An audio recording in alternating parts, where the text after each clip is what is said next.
Hi friends, आज की video में हम बात करेंगे क्लास 10 सब्जेक्ट है एसएसटी। ठीक है। चैप्टर नेम है भारतीय अर्थव्यवस्था के क्षेत्रक। भारतीय अर्थव्यवस्था के क्षेत्रक को जानने से पहले हमने बताया था पहला चैप्टर विकास। विकास अब विकास का मतलब हमने वहां पे बताया था ना कि किसी भी चीज का विकास कैसे होता है। जैसे हम मान लेते हैं आप लोग 9th क्लास में रहे होंगे, 9th में आपका आ गया 90% और 10th क्लास में आ गया 95%। तो हम मानते हैं कि आपका कितना परसेंट का विकास हुआ, तो 5% का विकास हुआ। वैसे इस चैप्टर में भारतीय अर्थव्यवस्था के क्षेत्र में हम लोग जानेंगे कि हमारे भारत यानी हमारे देश का विकास कैसे होगा। ठीक है ना। तो अर्थ मतलब क्या होता है, हमने वहां बताया था अर्थ मतलब होता है धन या पैसा। अब व्यवस्था मतलब व्यवस्था, किसी भी चीज का व्यवस्था करना। ठीक है। तो हम लोग देखेंगे कि भारत में अर्थव्यवस्था का विकास कैसे होता है, किन किन क्षेत्रों से होता है, उन क्षेत्रों के बारे में हम लोग क्या करके यहाँ पे जानेंगे। ठीक है ना। ये जो चैप्टर है बोर्ड एग्जाम में से क्वेश्चन आता ही आता है। जैसे आप लोग का एग्जाम होने वाला है यूपी बोर्ड का, उसमें इससे एक लॉन्ग क्वेश्चन पूछेगा ही पूछेगा। जहाँ पूछेगा हम वहाँ पे आपको बताएंगे। ठीक है।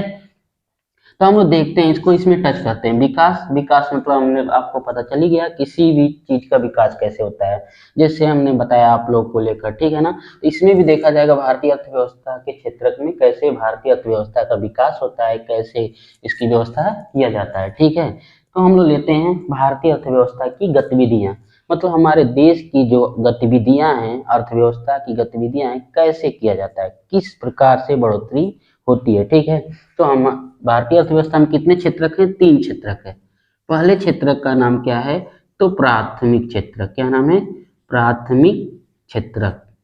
ठीक है, क्षेत्रक। और दूसरे अर्थव्यवस्था का क्या नाम है ना, तो द्वितीयक क्षेत्रक। क्या है, द्वितीयक, द्वितीयक क्षेत्रक। और तीसरा जो है क्या है, तृतीय क्षेत्रक, तृतीय क्षेत्रक। ठीक है। आज हम इन तीनों के बारे में जानेंगे कि प्राथमिक क्षेत्रक क्या होता है, द्वितीय क्षेत्रक क्या होता है और तृतीय क्षेत्रक क्या होता है। ठीक है ना। तो प्राथमिक क्षेत्रक बोले या कृषि क्षेत्रक बोले या प्राइमरी क्षेत्रक, जिस प्रकार देखते हैं हम लोग जब छोटे रहते हैं तो प्राइमरी स्कूल में पढ़ते हैं। प्राइमरी स्कूल मतलब क्या होता है, वहां से हम लोग को क्या करना सिखाया जाता है, बैठने का, बोलने का, हर तरह तरह का क्या वहाँ पे ढंग सिखाया जाता है। वैसे ही जब अर्थव्यवस्था में टच किया जाएगा ना, तो प्राथमिक क्षेत्रक जो है ये क्या कहता है, जो कृषि, जो चीजें हमें प्रकृति के द्वारा प्राप्त होती है उसे हम किसके अंतर्गत डालते हैं, तो प्राथमिक क्षेत्र के अंतर्गत डालते हैं। जैसे मान लेते हैं प्राकृतिक द्वारा क्या हो गया, गेहूं हो गया, चावल हो गया। जैसे कृषि करते हैं ना, खेती करते हैं ना, तो गेहूं चावल ये सब किसके अंतर्गत आते हैं, तो प्राथमिक क्षेत्र के अंतर्गत आते हैं। और जब यही गेहूं, ठीक है ना, ये गेहूं जो हो गया प्राथमिक क्षेत्र के अंतर्गत, ये क्या करता है, जब इसी गेहूं को हम लेकर जाते हैं मशीन पे पिसवाने के लिए आटा चक्की पे, तो ये जाता कहाँ पे, तो द्वितीय क्षेत्र के अंतर्गत आ जाता है। जहाँ पे मशीनीकरण, जहाँ पे औद्योगिकरण कर कर और चीजों को बनाया जाता है वो किसके अंतर्गत आते हैं, तो द्वितीय क्षेत्र के अंतर्गत आते हैं। जैसे गेहूं को हमने यहाँ पे ले गया, यहाँ पिसवाया, तो यहाँ पे क्या हो गया, आटा का निर्माण हुआ। तो हम कह सकते हैं, यहाँ बोल सकते हैं कि यहाँ पर विनिर्माण भी हम करते हैं।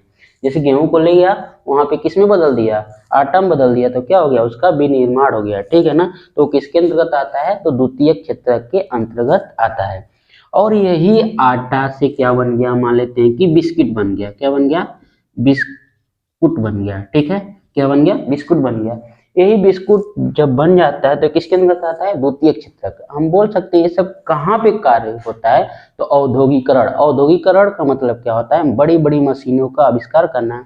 ये सब कहाँ पे कार्य होता है, तो मशीनों में, कारखानों में होता है। जहाँ पे ये सब बनता है वो किसके अंतर्गत आता है, तो द्वितीय क्षेत्र के अंतर्गत आता है। अब तृतीय क्षेत्रक क्या होता है ना, तो प्राथमिक क्षेत्रक और द्वितीय क्षेत्रक के द्वारा जो भी चीजें बनाई गई रहती है ना, वो तृतीय क्षेत्रक के द्वारा क्या किया जाता है, सेवा प्रदान किया जाता है। क्या किया जाता है, सेवा प्रदान किया जाता है। ठीक है ना, सेवा प्रदान किया जाता है। जैसे मान लेते हैं यहाँ पे हमने बिस्कुट बना दिया, ब्रेड बना दिया, जो भी चीज बना दिया, तो अब इसको हमको मार्केट में क्या करना है, बेचना है। तो हम कैसे इसका आदान प्रदान करेंगे, तो यहाँ से क्या करेंगे, गाड़ी वगैरह, ट्रेन से, बस से, ट्रक से क्या करेंगे, एक स्थान से दूसरे स्थान तक जो आदान प्रदान किया जाता है ना, वो किसके अंतर्गत आता है, तृतीय क्षेत्र के अंतर्गत आता है। इसमें और बात हम बता दें, तृतीय क्षेत्र में क्या क्या आता है, जैसे बैंकिंग का कार्य हो गया, ट्रांसपोर्ट का कार्य हो गया, ठीक है ना। ये सभी चीजों किसके अंतर्गत आता है, तो तृतीय क्षेत्र के अंतर्गत। एक बार और जानते हैं हम लोग, प्राथमिक क्षेत्र क्या होता है, द्वितीय क्षेत्र क्या होता है, तृतीय क्षेत्र क्या होता है। तो प्राथमिक क्षेत्रक वे क्षेत्रक होते हैं जो प्रकृति के द्वारा हमें प्राप्त होते हैं, ठीक है ना, हम उसे उत्पादन नहीं करते हैं, प्राकृतिक हमें देती है, वो किसके अंतर्गत आते हैं, प्राथमिक क्षेत्र के अंतर्गत आते हैं। वही जब चीजों, उन्हीं सब चीजों, जैसे मान लेते हैं हमें टी शर्ट पहने हैं, शर्ट पहने हैं, ठीक है ना, तो एक कपास की खेती वही होगी, तो कपास किसके अंतर्गत आया होगा, प्राथमिक क्षेत्र। वही कपास को जब हम ले जाकर मशीन में मशीनीकरण कर कर एक टी शर्ट बना दिए होंगे तो किसके अंतर्गत आ गया, द्वितीय क्षेत्र के अंतर्गत। और वही जो कपड़ा है, कपड़ा को गाड़ियों के माध्यम से कहीं मार्केट में लेकर गया गया, वहां पे सेवा प्रदान किया गया, मतलब एक दूसरे को बेचा जाने लगा, तो किसके अंतर्गत आ गया, तृतीय क्षेत्र के अंतर्गत आ गया। समझ में आ गया ना तीनों टॉपिक। अब ये तीनों क्षेत्रकों के द्वारा कैसे मिला होता है ना, तो इसमें कहता है ना सकल घरेलू उत्पाद, क्या आता है, सकल घरेलू उत्पाद। पूछता है सकल घरेलू उत्पाद क्या होता है, जिसको हम क्या बोलते हैं, जिसको हम बोलते हैं जीडीपी, ग्रॉस डोमेस्टिक प्रोडक्ट। इसका फुल फॉर्म क्या होता है, तो ग्रॉस डोमेस्टिक प्रोडक्ट या सकल घरेलू उत्पाद। अब सकल घरेलू उत्पाद क्या होता है ना, तो जैसे मान लेते हैं ये मार्कर है, ये मार्कर है, मार्कर को हमने क्या किया, बनाया, अपने घर पे ही बनाया, कितने रुपए लगाया, तो 5 रुपये लगाया, ठीक है, 5 रुपये बनाया। फिर इसमें जो ये कैप है, कैप को लगाया तो इसमें 2 रुपया और खर्चा कर दिया, 2 रुपया खर्चा किया तो कितना हो गया, 7 रुपया हो गया, ठीक है ना। अब इस 7 रुपये की चीज को हम एक दुकान, मतलब मैं मालिक हो गया ना अब इसका, अब मैं एक होलसेलर को बेचा, कितने में, 10 रुपया में बेच दिया, ठीक है ना। अब ये 10 रुपया में वो होलसेलर लिया, वो क्या कर दिया, फुटकर वाले को, जो फुटकर वाले दुकान लगाते हैं उनको कितना बेच दिया, तो 15 रुपया में बेच दिया, 15 रुपये में बेच दिया, और 15 रुपये में बेच दिया। और फिर वो दुकान वाले, जब हम लोग उन लोग के पास जाते हैं, फुटकर वाले लोग उस दुकान के पास, तो वो कितना में बेच दिया, तो 20 रुपये में बेच दिया, ठीक है ना। तो ये जो 20 रुपया आया है ना, इसी को हम क्या बोलते हैं, सकल घरेलू उत्पाद बोलते हैं, जो इसको क्या बोलते हैं, अंतिम मूल्य भी बोलते हैं, क्या बोलते हैं, अंतिम मूल्य भी बोलते हैं, ठीक है ना। स्टार्टिंग से 5 रुपया, 5 से 7, 10, 15, लास्ट में कितना में बिक्री हुआ है, 20 रुपया में, तो वही क्या होता है, उसका अंतिम प्राइस या सकल घरेलू उत्पाद या जीडीपी बोलते हैं। तो जो वही अपने भारत देश के अंतर्गत लिया जाएगा ना, तो जो हमारे देश की अंतिम मूल्य होता है ना, उसे हम क्या कहते हैं, सकल घरेलू उत्पाद या ग्रॉस डोमेस्टिक प्रोडक्ट कहते हैं, ठीक है। इतना समझ में आया आप लोग को। आगे जब हम बात करेंगे ना, इसी के अंतर्गत एक टॉपिक और है, क्या है वो, तो उसके बारे में हम जानेंगे कि संगठित क्षेत्र क्या होता है और असंगठित क्षेत्र क्या होता है, ठीक है ना। इसी का भारतीय अर्थव्यवस्था का वर्गीकरण जब हम करते हैं, जब पूछेगा वर्गीकरण कर कर बताइए, तो एक आता है संगठित क्षेत्र और क्या होता है, असंगठित। संगठित और असंगठित क्या होता है ना, संगठित और क्या, असंगठित, ठीक है। संगठित की जब हम बात करते हैं ना, तो संगठित में जैसे कोई भी काम एक निश्चित काम के लिए होता है, जैसे कानूनी तौर तरीका से होता है, या उसे हम किसके अंदर रखते हैं, संगठित क्षेत्र के अंतर्गत आते हैं। असंगठित में क्या होता है ना, कोई भी जैसे मजदूर वगैरह हो गया, प्राइवेट जो काम करने वाले हैं, वो सब किसके अंतर्गत आते हैं, असंगठित के अंतर्गत आते हैं। इसमें किसी भी कानूनी तरीके से कोई कार्यभार नहीं होता है, वो किसके अंतर्गत आता है, असंगठित के अंतर्गत आता है। संगठित में क्या होता है ना, तो इसमें कानूनी तरीके से क्या होता है, कोई भी कार्यभार किया जाता है। जैसे कोई एक सरकारी गवर्नमेंट टीचर हो जाए, वो सब किसके अंदर आते हैं, तो संगठित क्षेत्र के अंदर आते हैं। वही प्राइवेट टीचर हो जाते हैं, किसके अंदर आएगा, असंगठित क्षेत्र के अंतर्गत आएगा। प्राइवेट टीचर को कभी भी निकाला जा सकता है, बट गवर्नमेंट टीचर को निकाला नहीं जा सकता है, क्योंकि वो कानूनी तौर तरीका से, और समझ में आ गया ना, सिलेक्शन अपना लिया है, तो किसके अंदर आएगा, संगठित क्षेत्र के अंतर्गत आएगा।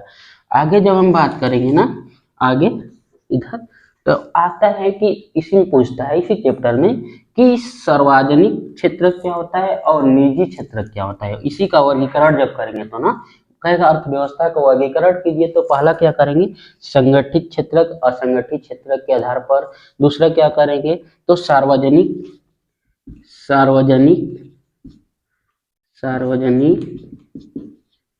और निजी क्षेत्र, ठीक है ना, क्या होता है, निजी। तो हम जानते हैं सार्वजनिक मतलब क्या होता है, सरकारी, कोई भी चीज जो गवर्नमेंट के द्वारा लागू किया जाता है, वो सब किसके अंतर्गत आता है, तो सार्वजनिक के अंतर्गत आता है। और निजी क्षेत्र के मतलब क्या हो सकता है ना, जैसे अपना कोई प्राइवेट, अपना दुकान, कोई अपना बिजनेस, वो सब किसके अंतर्गत आता है, तो निजी क्षेत्र के अंतर्गत है। एक चीज और बताएं कि जो सार्वजनिक क्षेत्र होता है ना, वो किसी लाभ कमाने के पर्पज से कार्य नहीं करता है, बट निजी जो क्षेत्र होता है वो किसके क्या करता है, लाभ कमाने के पर्पज से काम करता है। जैसे एक सरकारी स्कूल हो गया, इसके मान लेते हैं एक सरकारी स्कूल हो गया, रेल वगैरह, रेल हो गया। और ये क्या होता है, निजी क्षेत्र के, जैसे मान लेते प्राइवेट स्कूल हो गया ना, क्या हो गया, प्राइवेट स्कूल हो गया, प्राइवेट स्कूल हो गया, ठीक है। प्राइवेट, इसमें क्या आएगा, सरकारी स्कूल। दोनों में अंतर समझ में आ रहा है ना। तो ये किसके, सार्वजनिक क्षेत्र, मतलब सरकार के द्वारा जो भी चीजें लागू किया जाता है वो सब इसके अंदर, सार्वजनिक क्षेत्र के अंदर। निजी क्षेत्र मतलब जो प्राइवेट चीजें होती हैं, अपना खुद की चीजें, अपना खुद का बिजनेस, सब किसके अंतर्गत आएगा, प्राइवेट के अंतर्गत आएगा, निजी क्षेत्र के अंतर्गत आएगा। और सार्वजनिक क्षेत्र क्या होता है, किसी लाभ कमाने के पर्पज से काम नहीं करता है, बट निजी क्षेत्र अपना लाभ कमाने के लिए कार्य करती है। समझ में आ गया। अब इन सब, इसी में क्या है, बेरोजगारी भत्ता है, ठीक है ना, बेरोजगारी। जब हम बेरोजगारी की बात करते हैं ना, ध्यान से देखो, बेरोजगारी की जब हम बात करेंगे, बेरोजगारी या नरेगा, इसको क्या बोलते हैं, नरेगा, नरेगा 2006 में, ठीक है ना। ये नरेगा क्या है, राष्ट्रीय रोजगार गारंटी योजना, एक अधिनियम बना था या लागू हुआ था, समझ में आ गया ना। कब, 2005 में इसको लाया गया था, 2005 में लाया गया था, बट और 2006 में प्रधानमंत्री ने क्या किया था, इसको नरेगा के नाम से 2006 में लागू कर दिया, ठीक है ना, जिसको हम किस नाम से जानते हैं, राष्ट्रीय रोजगार गारंटी योजना के नाम से जानते हैं। आगे चलकर क्या कर दिया गया इसी का नाम ना, तो महात्मा गांधी रोजगार गारंटी योजना इसका नाम कर दिया गया है इस समय, ठीक है ना। इसका जो लक्ष्य क्या था ना, इस नरेगा का लक्ष्य क्या था ना, कि प्रत्येक, मतलब जो अनुसूचित जाति, अनुसूचित जनजाति या पिछड़े लोग जो है ना, उनको 100 दिन का काम, 100 दिन का काम दिलाना क्या है, अनिवार्य है। किसके अंतर्गत, नरेगा के अंतर्गत, ठीक है ना, 100 दिन का। इस समय संशोधन कर क्या कर दिया गया है ना, तो इस समय संशोधन कर ना, जहाँ पे सूखा क्षेत्र पाया जाता है वहां पे कितना कर दिया गया है, 150 दिन का, 150 दिन का कार्य दिलाना अनिवार्य कर दिया गया है, ठीक है ना।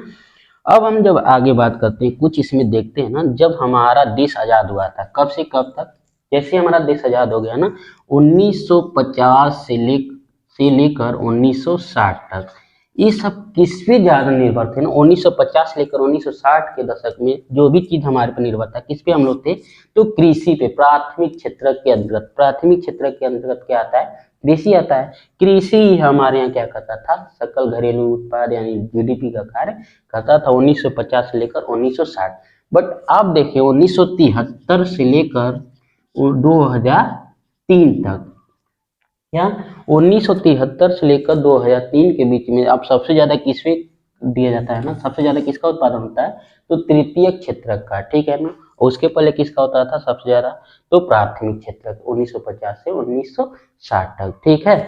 तो हम लोग समझ गए कि ये वाला पूछता है राष्ट्रीय रोजगार गारंटी योजना क्या है, यह कब लागू हुआ था, तो ये 2005 में आया था कब, 2005 में।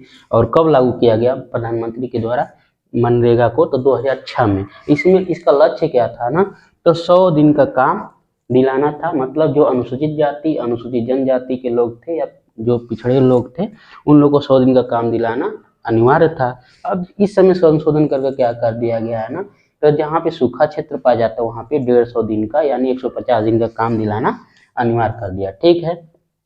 तो इस चैप्टर में इतना ही था। इसमें जो क्वेश्चन पूछता है, क्या पूछता है ना, कि भारतीय अर्थव्यवस्था के तीनों क्षेत्रकों का वर्णन करो, एक क्वेश्चन तो ये पूछ सकता है। दूसरा क्वेश्चन क्या पूछेगा ना, तो कि संगठित क्षेत्रक, असंगठित क्षेत्रक क्या होते हैं, दोनों में अंतर बताओ।